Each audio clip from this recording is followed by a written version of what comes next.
రథాన్ని ఉచిత మార్గంలో నడిపించండి మాధవ.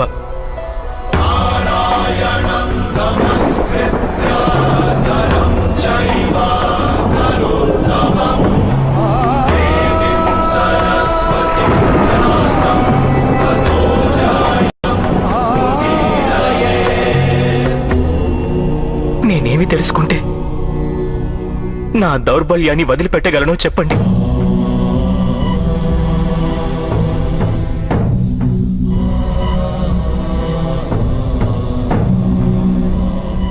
లే పార్థ,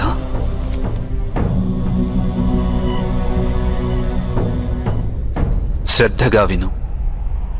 జీవిత రహస్యాన్ని తెలుసుకో. లోకం యొక్క వాస్తవిక రూపాన్ని అర్థం చేసుకో.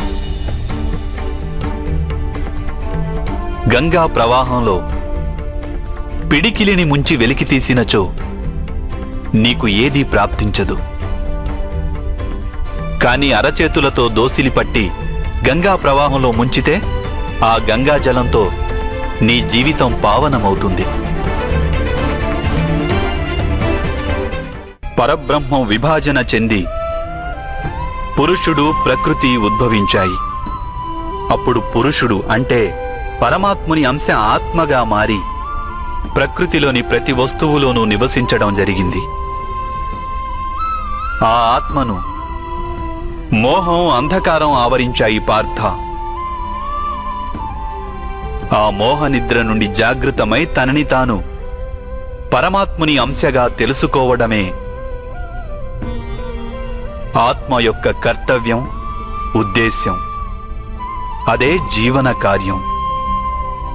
కాని మాధవ, ఒకవేళ ప్రతి ఆత్మ పరమాత్మ అంశ అయితే మరి ఉన్నతి అధోగతి స్వయంగా పరమాత్మే చేస్తున్నాడా? బురదలో పడిన రత్నం ఏ విధంగా ప్రకాశించదో అదే విధంగా ప్రకృతిలోని 24 పదార్థాల నుండి వేరైన ఆత్మ అది ఒక పరమాత్మ అంశే అనే సత్యాన్ని విస్మరిస్తుంది.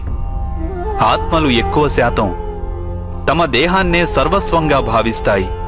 తాము దేహానికి భిన్నమని అవి తెలుసుకోలేకపోతాయి. శరీరానికి కలిగే సుఖం, దుఃఖం, రుచి, వాసన ఇత్యాది అనుభవాలను అవి తమ అనుభవాలని భావిస్తుంటాయి. అసలు మార్పు కోసం ప్రయత్నం కూడా చేయవు.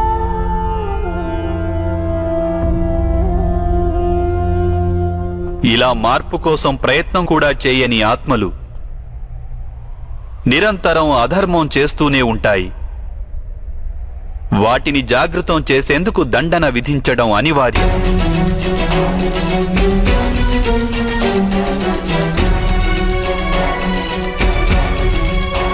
నీవు ఈ తెలుసుకో పార్థ, నీవు శరీరానివి కాదు, కేవలం ఒక ఆత్మవు. ఈ రణభూమిలో కనిపిస్తున్న ప్రతి ఒక్క యోధుడు వాస్తవానికి నీవు అనుకుంటున్నవారు కాదు. కొంతకాలం పాటు వీరందరూ ఈ శరీరాలలో వాసం చేస్తున్నవారు. వీరి శరీరాలు మరణిస్తాయి, కానీ వీరందరూ అమరులు. వీరు మళ్లీ నూతన శరీరాలను ధరిస్తారు. తాము ఆత్మస్వరూపులమని తెలుసుకునే వరకు తమ అధర్మాన్ని త్యజించి ధర్మ మార్గానికి వచ్చే వరకు వీరందరూ ఇలా జన్మిస్తుంటారు, అలాగే మరణిస్తుంటారు. ఇదే బ్రహ్మ విద్య బోధించే ప్రథమ పాఠం పార్థ. జన్మించిన వారికి మరణం అనివార్యం. అలాగే మరణించిన వారు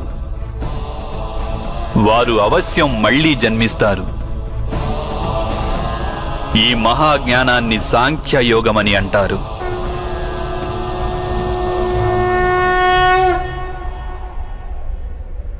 ధర్మం, అధర్మం అంటే ఏమిటి మాధవ? ఏ మార్గాన్ని అనుసరించి మనిషి తాను ఆత్మస్వరూపుడనని గుర్తిస్తాడో, పరమాత్ముని అంశగా ఉద్భవించానని తాను తెలుసుకుంటాడో ఆ మార్గాన్నే ధర్మమని అంటారు.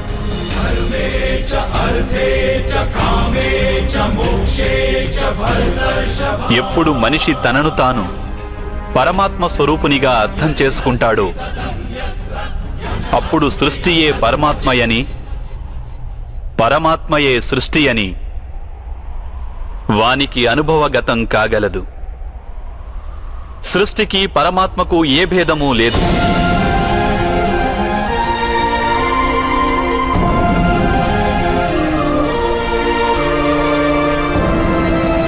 ఏ మనిషైతే ఇది తెలుసుకుంటాడో వాడు ఇతర మనుషులు ప్రాణుల పట్ల నిర్దయ కాఠిన్యం వహించడు. వానికి ఇది తెలుసు, జిహ్వను ఖండిస్తే బాధ కేవలం జిహ్వకే ఉండదు, దాని అనుభూతి శరీరమంతటికీ ఉంటుంది. అదేవిధంగా ఒక మనిషికి బాధ కలిగితే సమస్త లోకము ఆ బాధను అనుభవించి తీరుతుంది. ఈ లోకంలో ఏ ఒక్క మనిషి బాధను అనుభవిస్తున్నా ఈ ప్రపంచంలో ఏ ఒక్కరూ సంపూర్ణ సుఖాన్ని అనుభవించలేరు. కరుణతో నిండిన మనస్సు ఏ కార్యమైతే చేయాలనుకుంటుందో దానినే ధర్మమంటారు. అంటే అధర్మం అనేది అజ్ఞానానికి మారుపేరా? అయితే మరి అజ్ఞానుల పట్ల దయ చూపడం అవసరం కదా? దండించడంలో అర్థం ఏమిటి?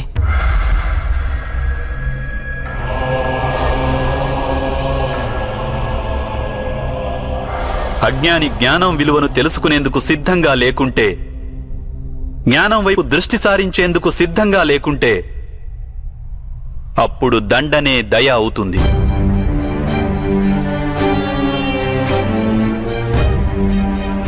వాని పట్లనే కాదు, ఇతరుల పట్ల కూడా అవుతుంది.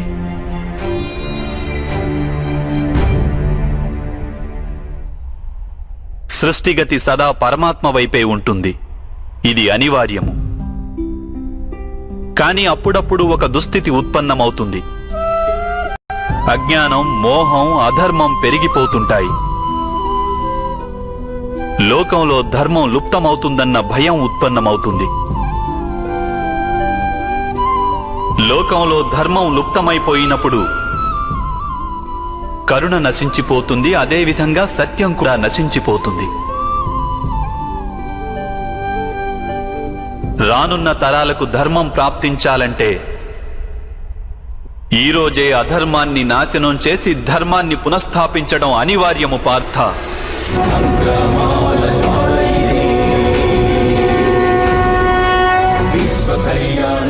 ఈ పరిస్థితి అటువంటిదే పార్థ. ఇక ధర్మ సంస్థాపన చేసే కర్తవ్యం కేవలం నీదే. కనుక దౌర్బల్యాన్ని త్యజించు. ఇకనైనా యుద్ధం చేసేందుకు సిద్ధంగా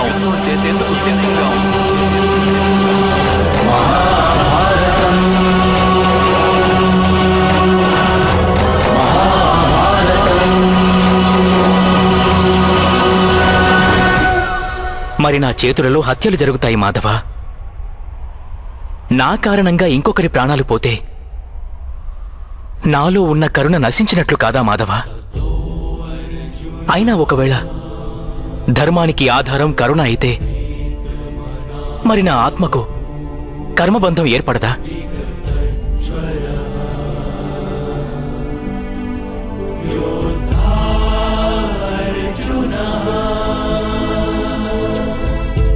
కర్మబంధం అనేది అవశ్యం ఏర్పడుతుంది, కానీ కార్యబంధం ఏర్పడే అవకాశం లేదు పార్థ. నీవు కర్మకు కార్యానికి మధ్య ఉన్న భేదమేమిటో తెలుసుకోవడం అవసరం. అన్ని కర్మలు కార్యాలే, కాని అన్ని కార్యాలు కర్మలు కావు.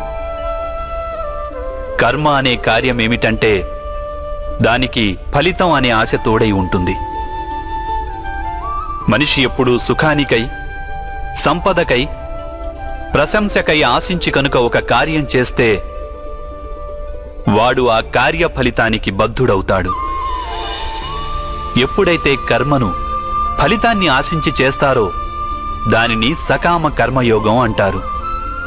ఎప్పుడైతే కర్మను ఫలితాన్ని ఆశించకుండా చేస్తారో దానిని నిష్కామ కర్మయోగం అంటారు. ఈ కారణంగానే మనిషి మళ్లీ మళ్లీ జన్మించవలసి వస్తుంది. వాస్తవానికి మనిషిని ఏ కర్మ బంధించదు. ఆ కర్మకు తోడైన ఆశలే వానిని బంధిస్తాయి. ఏ విధంగా మాధవ? ఈ యుద్ధంలో గెలవాలన్న కోరిక నీకుంటే అందులో పరాజితుడవైతే నీకు దుర్భరమైన దుఃఖం కలుగుతుంది. ఆ దుఃఖం నీ చేత ఇతర కార్యాలు చేయిస్తుంది. దానివలన నీవు మళ్లీ జన్మించవలసి వస్తుంది. యుద్ధంలో నీవు విజయుడవైతే నీలో అహంకారం పెరుగుతుంది. ఆ అహంకారం నిన్ను విశ్వవిజేతవు కమ్మని ప్రేరేపిస్తుంది. నీ చేత హత్యలు చేయిస్తుంది. ఆ పాపం నిన్ను బంధిస్తుంది. ఆలోచించు. ఒకవేళ నీకు ఈ యుద్ధం పట్ల విజయానికై మోహం గాని పరాజయ భయం గాని లేకుంటే ఈ యుద్ధం పూర్తయ్యాక నీకు సుఖం ప్రాప్తిస్తుందా లేక దుఃఖం ప్రాప్తిస్తుందా? సుఖం కాదు మాధవ, దుఃఖం కూడా కాదు. అంటే నీకు లభించే సుఖం, దుఃఖం, ఆవేదన, నిరాశ, అహంకారాలకు యుద్ధం కారణం కాదు. యుద్ధం పట్ల నీ మనస్సును ఎన్నో ఆశలు చుట్టుముట్టి ఉన్నాయి. అదే కారణం. నేనంటున్నది సత్యం కాదంటావా పార్థ?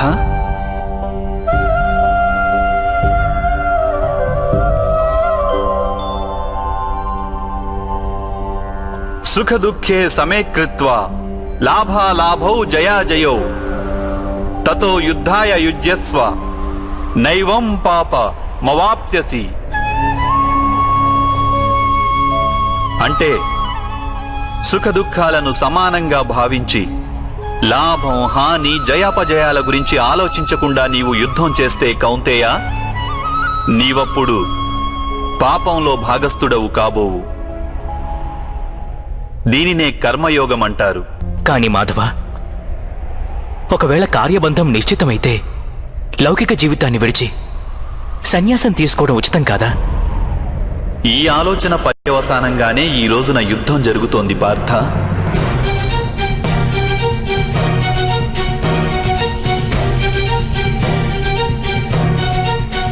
ఆలోచించు.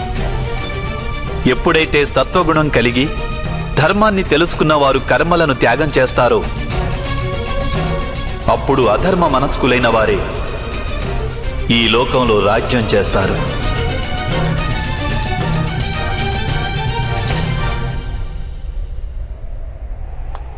ఒకవేళ మహితాత్ములు లౌకిక జీవితాన్ని త్యజించి ఉండకుంటే ఈరోజు అధర్మం ఇంతగా పెరిగేది కాదు.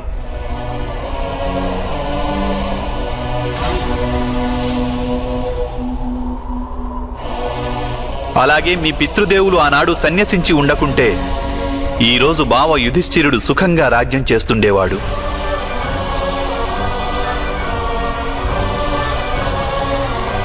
అలాగే తన ప్రజలకు న్యాయం, ధర్మం గురించిన జ్ఞానాన్ని అందించేవాడు. కానీ బాధాకరమైన విషయం ఏమిటంటే సత్వగుణం నిండిన వారే లోకానికి లాభం చేకూర్చగలరు. కానీ వారే సన్యసించాలని ఆలోచిస్తారు. జలం బాష్పంగా మారి ఆకాశానికి చేరుతుంది. ఇక బురద అక్కడే పడి ఉంటుంది. అలాగే సత్వగుణం గల సజ్జనులు లోకాన్ని త్యాగం చేస్తుంటారు. ఇక తమస్సులో ఉన్న అధర్మపరులు లోకంలోని కార్యాలు చేస్తుంటారు. ఈ కారణంగానే లోకంలో పాపం, అధర్మం పెరుగుతుంటాయి.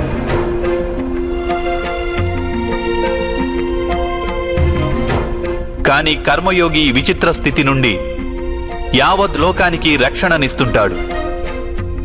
కర్మయోగి కర్మ ఫలితాన్ని త్యాగం చేస్తాడు, కానీ కర్మలను త్యాగం చేయడు.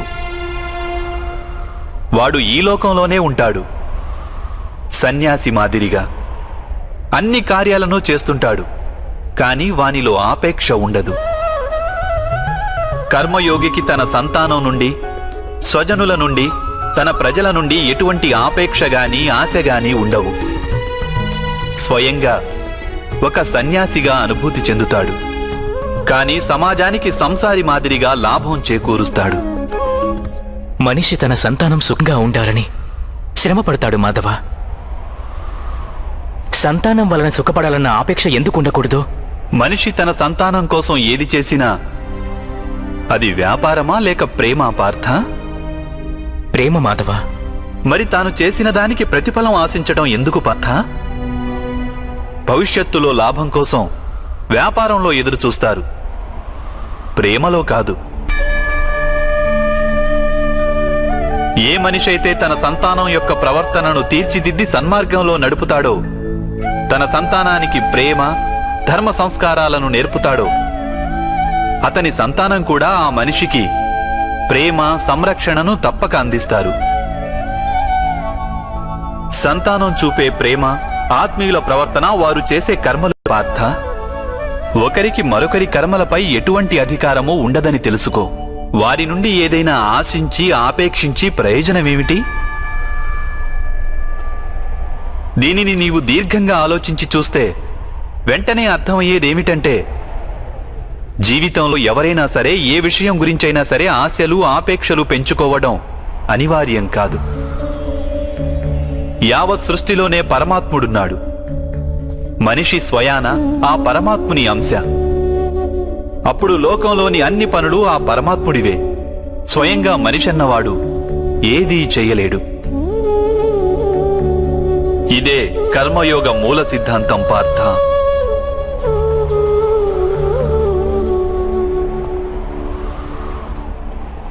ఇప్పుడు నీవు కూడా కర్మయోగిగా మారి ఈ యుద్ధం చెయ్యక తప్పదు పార్థ. త్రైగుణ్య విషయా వేద నిస్త్రైగుణ్యో భవార్జున, నిర్ద్వంద్వో నిత్య సత్వస్థో నిర్యోగక్షేమ ఆత్మవాన్. 3 గుణాలను త్యజించి నిర్గుణుడివి అయిపో పార్థ. ద్వంద్వ ప్రవృత్తి నుండి ముక్తి లభిస్తుంది. సత్వగుణంతో విరాజిల్లుతూ పరమాత్మునిపై మనస్సును లగ్నం చేసి నీ కర్తవ్యాన్ని నిర్వహిస్తూ ఉండు. నేను నా బుద్ధిని పరమాత్మపై స్థిరంగా ఉంచి కర్మయోగిగా మారేందుకు మార్గమేమిటి మాధవ? పార్థ, సాంఖ్యయోగం వలన మనిషి పరమాత్మను నిరంతరం స్మరిస్తూ ఉంటాడు. పరమాత్మను స్మరించడం వలన మనిషి మనసులో అంకిత భావం ఉత్పన్నమవుతుంది. అటువంటి భావాన్ని భక్తి అని అంటారు. భక్తి వలన మనిషికి సత్య అసత్యాల జ్ఞానం లభిస్తుంది. ఆ జ్ఞానం వలన వాడు పరమాత్మను దర్శించగలుగుతాడు. అలా ఎవరైతే పరమాత్మను దర్శించగలుగుతారో వారే వాస్తవమైన కర్మయోగిగా మారగలరు. జన్మల పరంపర నుండి విముక్తి చెంది మోక్షాన్ని పొందగలుగుతారు. ఆత్మలన్నింటికీ అంతిమ లక్ష్యం అదే.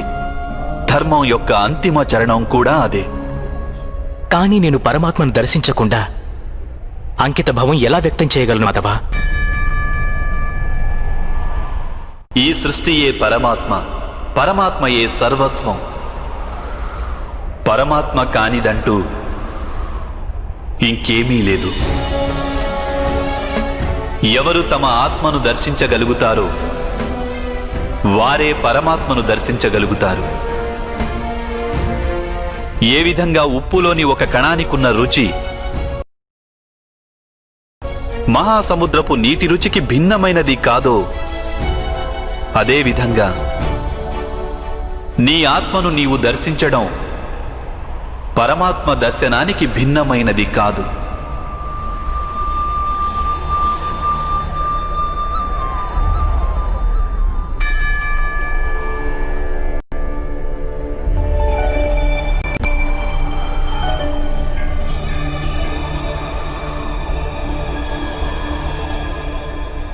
అంటే మాధవ, మీరే నా పరమాత్మ?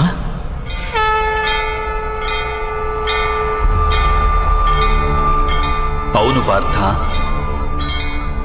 నేను పరమాత్మను. నీవు కూడా పరమాత్మవే పార్థ.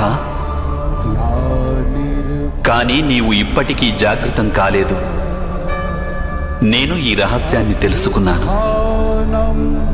ధర్మస్య తదాత్మానం సృజామ్యహం.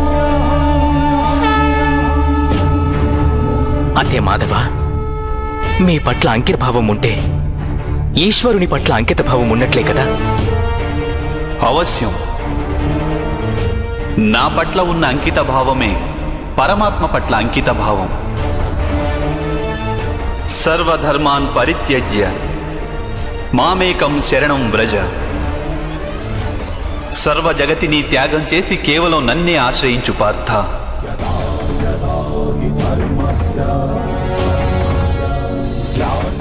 ఈ సకల లోకాన్ని నేనే. నేను ఈ లోకంలోని ప్రతి ఒక్క అణువును. నేనే సూర్యుడిని, నేనే చంద్రుడిని. ఈ నక్షత్రాలన్నీ నేనే, ఈ విశ్వంలోని గ్రహాలన్నీ నేనే. నేను సూర్యుని కంటే ముందు నుండి ఉన్నవాడిని. అలాగే ఒక మొక్కపై తొడిగిన మొగ్గ కన్నా నవ్యుడను నేను. ఈ మానవులందరూ నేనే. నేనే స్వర్గాన్ని నరకాన్ని ధారణ చేస్తున్న శక్తిని. నేనే దుర్యోధనుణ్ణి,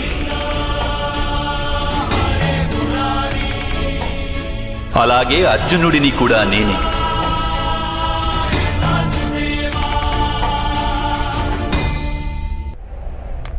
అది ఎలా సంభవం మాధవ?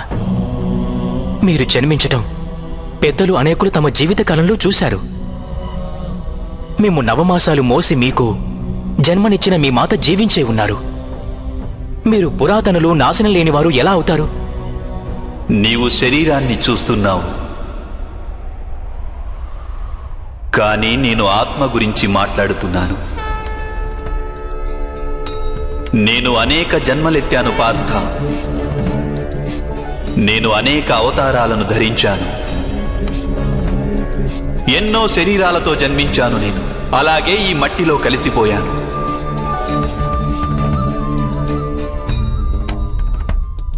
ఇక ముందు కూడా నేను పదే పదే జన్మిస్తుంటాను.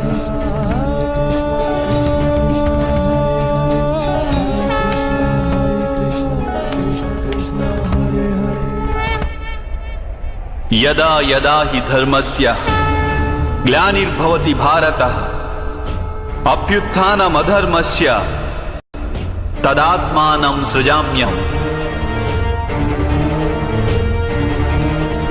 పరిత్రాణాయ సాధూనాం వినాశాయ చ దుష్కృతాం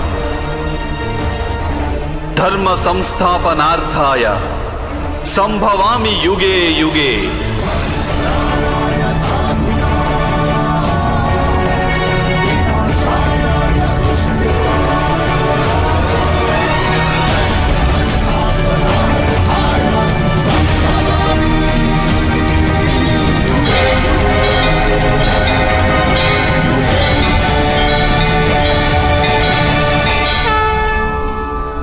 ఎప్పుడెప్పుడు ధర్మానికి హాని జరుగుతుందో, ఎప్పుడెప్పుడు అధర్మం వృద్ధి చెందుతుందో, అప్పుడప్పుడు సత్పురుషులను ఉద్ధరించేందుకు, అధర్మపరుల వినాశనానికి, ధర్మాన్ని పునఃస్థాపించేందుకై నేను జన్మిస్తుంటాను. ఇది ప్రతి యుగంలోనూ జరుగుతూ వచ్చింది. అలాగే ఇక ముందు కూడా జరుగుతూనే ఉంటుంది. నేనే నాశనం లేని పరమాత్మను. నేనే మత్స్యావతారాన్ని, నేనే వామనావతారాన్ని,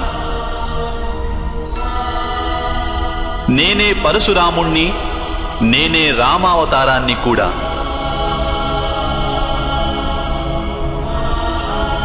నేనే బ్రహ్మ విష్ణు మహేశ్వరులను, నేనే సరస్వతి లక్ష్మి పార్వతిని కూడా.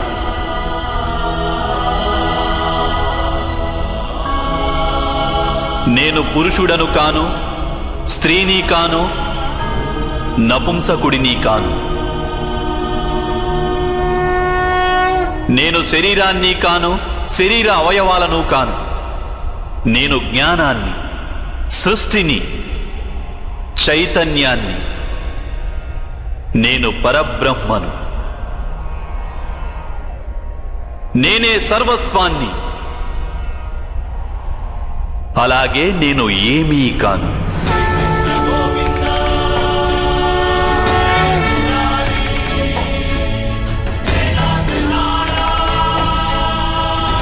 ఈ విధంగా ప్రతి యుగంలోనూ జరిగింది.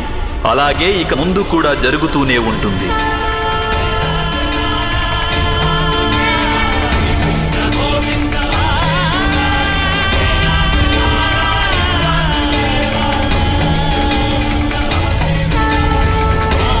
ఎప్పుడు నీవు ఆత్మజ్ఞానాన్ని పొందుతావో పార్థ, అప్పుడే నీవు నాలో ఐక్యం కాగలవు. స్వయంగా నీవు కూడా నా మాదిరిగా నిన్ను నీవు పరమాత్మ స్వరూపంగా గుర్తించగలవు. కానీ నీవు ఆ పదాన్ని చేరుకునేందుకు నా పట్ల సంపూర్ణ అంకిత భావం అనివార్యం కావాలి. అంకిత భావం అంటే ఏమిటి మాధవ? అంకిత భావం అనేది ఒక మానసిక స్థితి పేరు. అప్పుడు మనిషి తన సంకల్పాలన్నింటినీ త్యాగం చేస్తాడు. స్వయంగా ఏ విధమైన నిర్ణయాన్ని గాని లేక ప్రతిజ్ఞని కాని తీసుకోడు. ఏ విధమైన పనులు వానికి నిర్దేశించారో ఆ విధమైన పనులే చేస్తుంటాడు. వాస్తవానికి అంకిత భావానికి అర్థమేమిటంటే, తమను తాము, తమ మనస్సును, బుద్ధిని, జ్ఞానాన్ని, ఇచ్ఛలను, ఆశలను, మనసులోని భావనలను, తమ సర్వస్వాన్ని ఇంకొకరికి అర్పించడమే. ఇటువంటి అంకిత భావాన్ని భక్తి అని అంటారు. భక్తితో కొలవడం అంటే ఏమిటి మాధవ? అంకిత భావమే భక్తి కాదా? కాదు పార్థ, అంకిత భావం భక్తిలో మొదటి అడుగు మాత్రమే. వాస్తవానికి భక్తి అనేది ఒక కార్యం వంటిది కాదు. అది ఒక మనస్థితిని సూచిస్తుంది. నిత్య జీవితంలో మనిషి జపతపాలు, యజ్ఞయాగాలు, యమనియమాలు, యోగం, స్వాధ్యాయం అనే మాధ్యమాలతో తన అంతరంగాన్ని శుద్ధి చేసుకుని పరమాత్మ పట్ల అంకిత భావంతో ఉండాలి. మనిషి తాను చేసే పనులను, తన కర్మల ఫలితాన్ని, జీవితంలోని ఉచ్ఛ్వాస నిశ్వాసాలను పరమాత్మకు సమర్పిస్తూ ఉండాలి.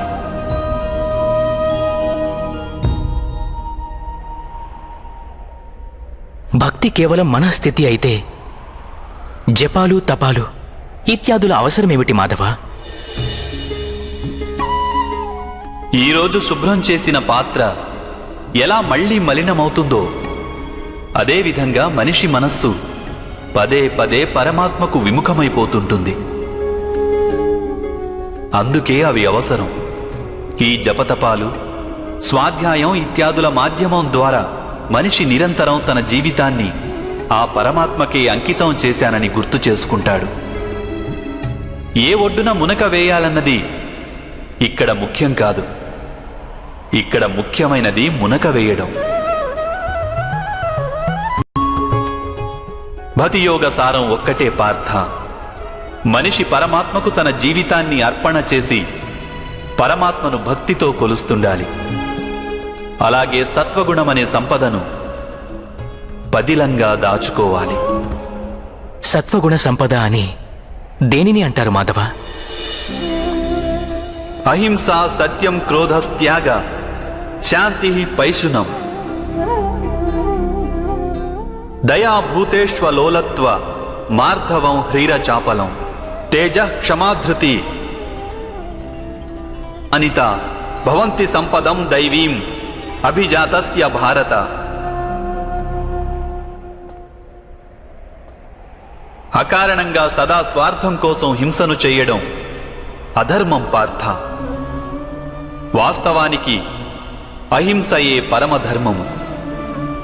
అహింసతో పాటు సత్యం, క్రోధం వహించకుండడం, త్యాగం, మనశ్శాంతి, నిందించకుండడం, దయాభావం, సుఖానికి ఆకర్షితుడు కాకుండడం, అకారణంగా ఏ కార్యము చేయకుండడం, తేజం, క్షమ, ధైర్యం, శరీర శుభ్రత, ధర్మానికి ద్రోహం చేయకుండడం, అహంకారం లేకుండా ఉండడం, ఈ గుణాలన్నింటినీ సత్వగుణ సంపద లేక దైవీక సంపదలని అంటారు. వీటి వలననే మనిషి పరమాత్మను అంటే నన్ను భక్తితో కొలుస్తాడు, తన జీవిత కర్తవ్యాన్ని నిర్వహిస్తాడు, ధర్మ సంస్థాపన చేయగలడు, అలాగే కర్మఫలానికై ఆశను త్యాగం చేసి జీవిస్తాడు. వానికి నేను నిస్సందేహంగా ఈ జన్మలో ఆనందాన్ని అందిస్తాను, మరణించిన పిమ్మట వానిని నాలో ఐక్యం చేసుకుంటాను.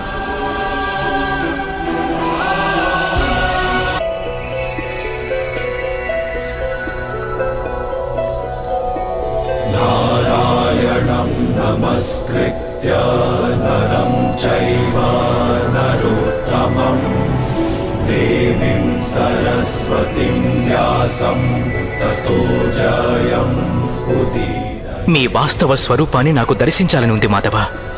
నారాయణం నమస్కృత్య తమరి శక్తి, జ్ఞానం, తేజం, ఐశ్వర్యంతో కూడిన పరమాత్మ స్వరూపాన్ని ప్రత్యక్షంగా దర్శించాలని ఉంది మాధవ. ఆద్యంతాలు లేని మీ స్వరూపాన్ని నాకు దర్శనమివ్వండి మాధవ. నా మనస్సులోని సందేహాలన్నింటినీ తొలగించండి.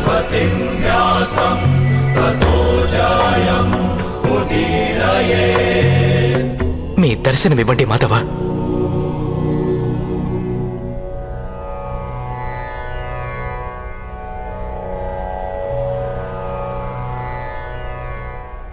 దర్శించు.